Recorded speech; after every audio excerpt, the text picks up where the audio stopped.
Next heading है भाई हमारी, that is oxidation of alcohols. ठीक है, ऑक्सीडेशन ऑफ एल्कोहल्स। एल्कोहल्स का ऑक्सीडेशन हम यहां पे सीखेंगे।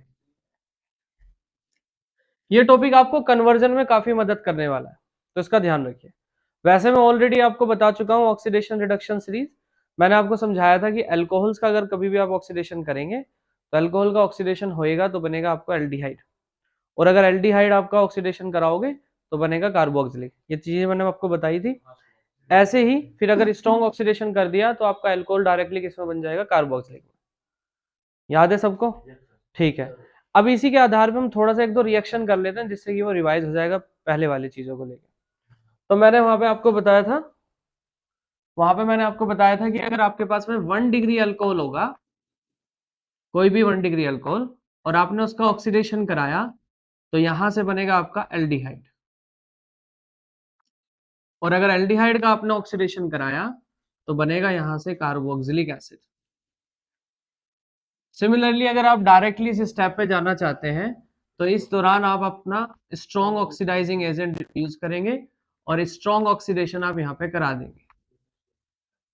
इसके लिए हमने यूज किया था KMnO4 बेटे, एल्केलाइन KMnO4 हम यहाँ पे यूज कर रहे थे। K2Cr2O7 वीक ऑक्सीडेशन कराता है, ठीक है। ऐसे ही कार्बोक्सिलिक से अगर आप वापस आना चाहते हैं तो क्या होगा, लिथियम एल्यूमिनियम हाइड्राइड की प्रेजेंस में, LiAlH4 की प्रेजेंस में आप यहाँ पे क्या कराएंगे, स्ट्रॉन्ग रिडक्शन।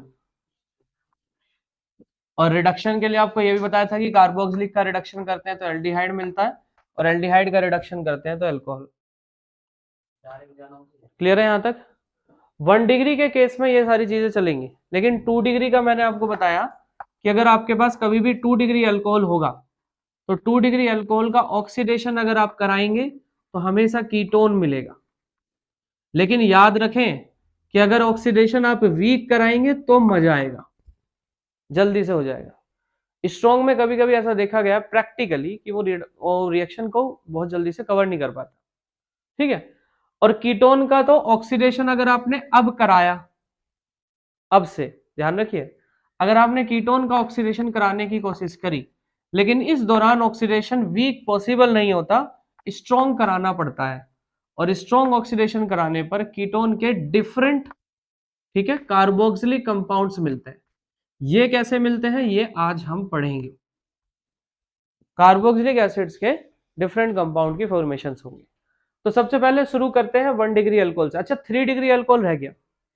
3 डिग्री अल्कोहल का क्या करेंगे, अगर हम ऑक्सीडेशन कराएंगे तो वो ऑक्सीडेशन नहीं कराता, डिहाइड्रेशन करा देता है। अभी पढ़ा ना डिहाइड्रेशन, तो डिहाइड्रेशन करा देता है, ऑक्सीडेशन नहीं कराता। डिहाइड्रेशन में क्या हो जाता है, उसका एल्कीन बन जाता है, जैसे अभी हमने बनाया था 3 डिग्री में एल्कीन, ठीक है। तो उसी तरीके से यहां पे ध्यान रखना है कि 3 डिग्री अल्कोहल्स, ठीक है, ये ऑक्सीडाइज नहीं होते, डज नॉट ऑक्सीडाइज, और ऑक्सीडाइज नहीं होते और क्या बनाते हैं, फॉर्म एल्कीन, एल्कीन्स की यहां पे फॉर्मेशन करते हैं। तो देखो जी, 1 डिग्री अल्कोहल के लिए ऑक्सीडेशन के लिए हम एग्जांपल ले रहे हैं। जैसे आपने कोई भी अपना तरफ से एग्जांपल ले लेना है, जैसे मैंने यहाँ पे 2 वाला एक एग्जांपल लिया, CH3CH2OH, और मैंने इसका ऑक्सीडेशन कराया तो ऑक्सीडेशन के लिए वीक ऑक्सीडाइजिंग एजेंट मैंने आपको बताए हैं, CrO3 ले सकते हैं, नेसेंट ऑक्सीजन ले सकते हैं, ऐसे ही PCC ले सकते हैं, आएगा आगे, ठीक है। और उसके साथ साथ K2Cr2O7 भी ले सकते हैं, लेकिन ये Cr2O3 के केस में, नेसेंट ऑक्सीजन के केस में जल्दी से रिएक्शन कर जाता है। तो नेसेंट ऑक्सीजन ले लो या Cr2O3, जो आपकी इच्छा वो ले सकते हैं, और CH3CHO यहां से फॉर्मेशन तैयार। अब आप ध्यान से देखो, यहां से और यहां में क्या अंतर आया, एक एच ये गया और एक एच यहां से गया, तो -H2 भी हुआ है यहां से, ये भी ध्यान रख के चलना। अगर आपको कभी इसमें H2 जोड़ना होगा तो ये बनेगा, समझ आई बात? उल्टा भी याद रखो, सीधा भी याद रखो। ऐसे ही अगर आपने इसका ऑक्सीडेशन कराया जैसे कि CrO3 की प्रेजेंस में, तो डायरेक्टली आपने यहाँ पे क्या बनाना है, CH3COOH, carboxylic acid. Clear? 2 degree की बात करें तो 2 डिग्री अल्कोहल के केस में क्या होता है, ये वाला समझ लीजिए। 2 डिग्री के लिए मैं यहाँ पे एक रिएक्शन लिख रहा हूं। अगर मेरे पास कोई 2 डिग्री अल्कोहल है, जैसे कि फॉर एग्जांपल आइसोप्रोपाइल अल्कोहल, मैंने ये ले लिया यहाँ पर, और इसको मैंने Cr2O3 की प्रेजेंस में रखा, तो जब मैंने इसका वीक ऑक्सीडेशन कराया तो यहाँ से एक H और एक H गायब, और ये आपस में क्या बने, कीटोन। तो कीटोन की फॉर्मेशन कैसे हुई, CH3 C डबल बॉन्ड हो जाएगा और एक CH3 ऊपर, मतलब CH3 ऐसा ही रहेगा, एक H ये गायब, एक H ये गायब, इसलिए आप -H2 भी कह सकते हैं। और ये ऑक्सीजन से ये वाला बॉन्ड जो था वो आपस में जुड़ के डबल बॉन्ड हो गया। क्लियर, यहां तक ठीक है, बोलो। चलो तो नेक्स्ट यहां से कीटोन की फॉर्मेशन हुई। अब मैंने आपसे क्या कहा कि अगर आपने कीटोन का स्ट्रॉन्ग ऑक्सीडेशन कराया तो क्या बनेगा, आपने इसका स्ट्रॉन्ग ऑक्सीडेशन करा दिया तो डिफरेंट कार्बोक्सिलिक वाले कंपाउंड बनाने, तो कैसे होता है, ये CH3 है, यहां से तोड़ दो, एक ये एक कार्बन वाला कार्बोक्सिलिक, एक दो कार्बन वाला कार्बोक्सिलिक, मतलब एक HCOOH यानी कि फॉर्मिक एसिड, और दूसरा एक CH3COOH एसिटिक एसिड या फिर एथेनोइक एसिड, इस तरह से फॉर्मेशंस होंगी। और 3 डिग्री अगर आपके पास कार्बन का कंपाउंड है या अल्कोहल वाला 3 डिग्री आपके पास कोई भी है तो वो इस केस में संभव नहीं है।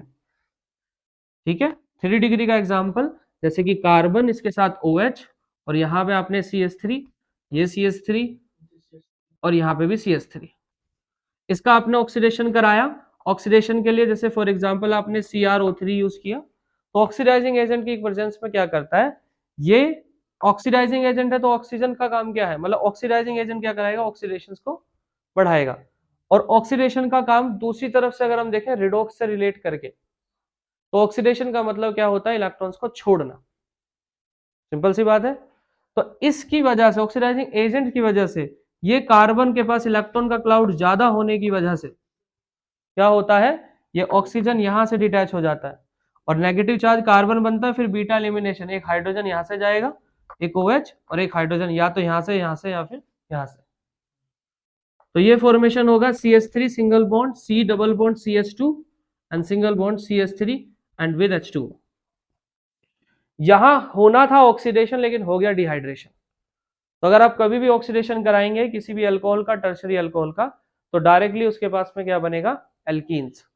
पेपर में क्वेश्चन देखो किस तरह से पूछेंगे, क्वेश्चन पूछ सकते हैं convert convert ethanol into ethanal, convert ethanol into ethanal, या फिर एथेनल की जगह आप ऐसे भी कह सकते हैं एथेनॉल टू कार्बोक्सिलिक एसिड या एथेनोइक एसिड।